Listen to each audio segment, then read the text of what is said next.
It's a misconception that when you dissolve the ego, you lose the ego. That's not true. It's not ego less, it's ego plus. There's a parable I heard from Anthony DeMello about a lion cub that was lost in the wild and ended up being raised by a flock of sheep. And so it was raised thinking it was a sheep because all it saw were sheep.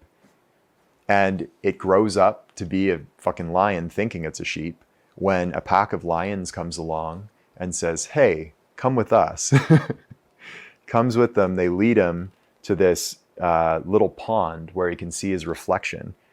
And he looks at his reflection for the first time, realizes he's a lion, and roars for the first time in his life.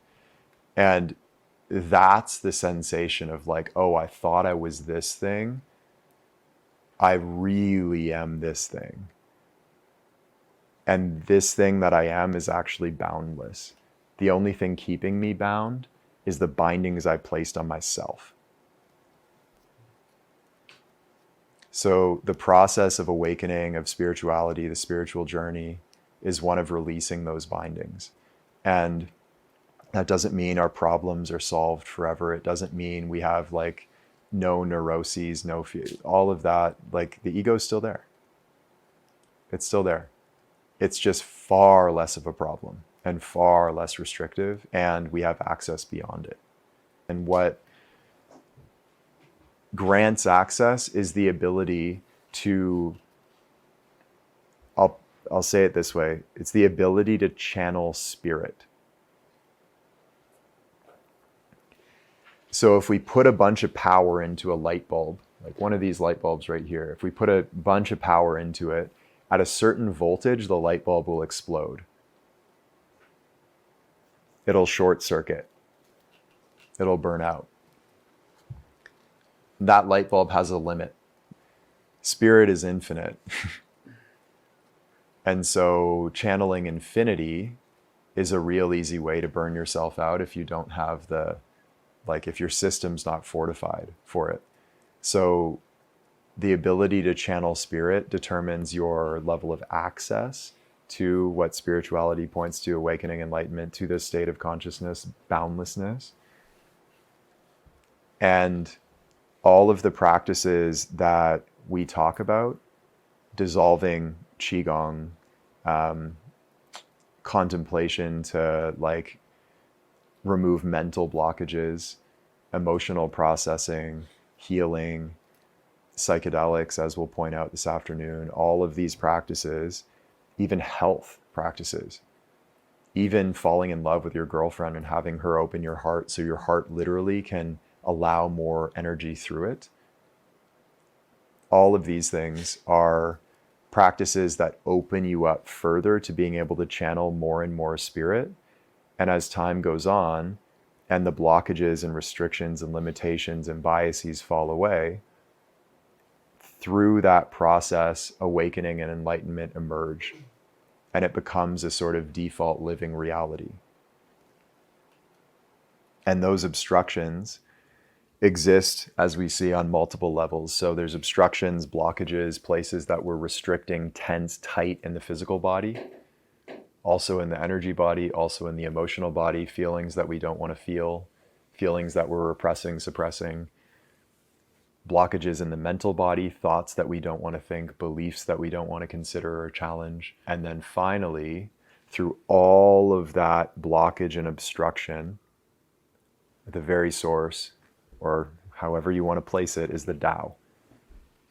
And so if our goal is to directly perceive and merge with the Tao, then our goal is also to obstruct everything that's or unobstruct everything that's blocking it, dissolve and clear away everything that's blocking it. So the Taoists are very exact about this.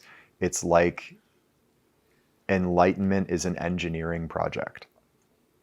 It's an engineering project. It's how do you put more current through the system without blocking it? Does that make sense to everybody? And so we could say that the measure of spiritual development is the measure of the strength of that current that flows through you. It's the measure of spirit as it flows through you, unobstructed by what's called ego. The traditional experience of being a human is radical suffering, afraid of like all this shit that threatens your survival, completely locked into your identity, you know, distorted in who you think you are, craving like crazy a whole bunch of this stuff and averse to this. It's like insane. It's fucking insane. It's like borderline schizophrenic. And we're so locked into this, like gripping the steering wheel with both hands, white knuckling through life without even realizing we are. That's not really the optimal human experience. But what you're pointing to is deconstructing that experience to a degree that you realize it's just an experience, it's just a play. And rather than being on the stage, acting out this character, not realizing that it's just a play, that it's just a game, that this is meant to be fun, that like the grand masterpiece of reality is like orchestrating this thing for its own enjoyment. Not realizing that and getting caught in the drama is really fucking uncomfortable. And that's what causes all suffering. But realizing that it actually is just a play and you can detach from it and look at it for what it is and experience it and enjoy it makes the highs and the lows just way less. Like the lows have a beauty to them.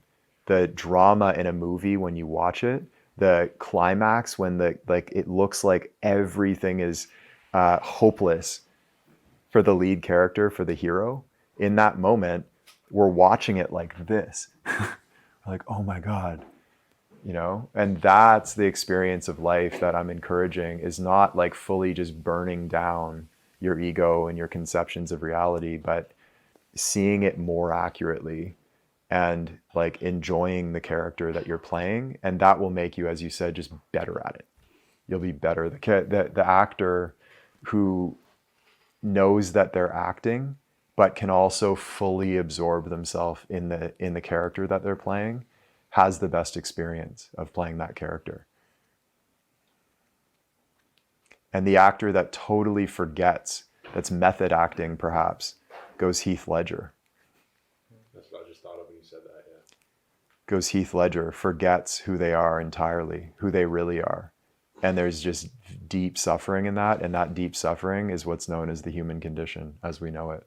Suffering everywhere. That's why I'm suggesting to you guys, understand the spiritual path, understand what enlightenment is and awakening, understand the process of obstruction and flow, the ways that the ego bites down on reality, clamps down on reality, and stops spirit from moving through it.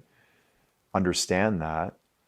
And yes, let spirit move through you, but in a way that optimizes your experience of being human, because that's the whole point. The point of being human is to be human. It's not to be no one. And enlightenment could be said being no one. Human development is a process of like infinite advancement and mastery of the human that you're playing.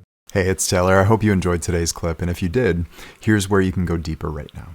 So my favorite part of the work that I do here is a daily email newsletter that I write every morning on the topics of human development and human potential, life strategy, training the mind, productivity and life optimization, and generally speaking, the path to self-mastery. And so if you enjoy these talks, I know you're going to love the newsletter. And if you'd like to check it out, hit the link in the description or head over to taylorallen.me and you can sign up free of charge. I hope we see you there.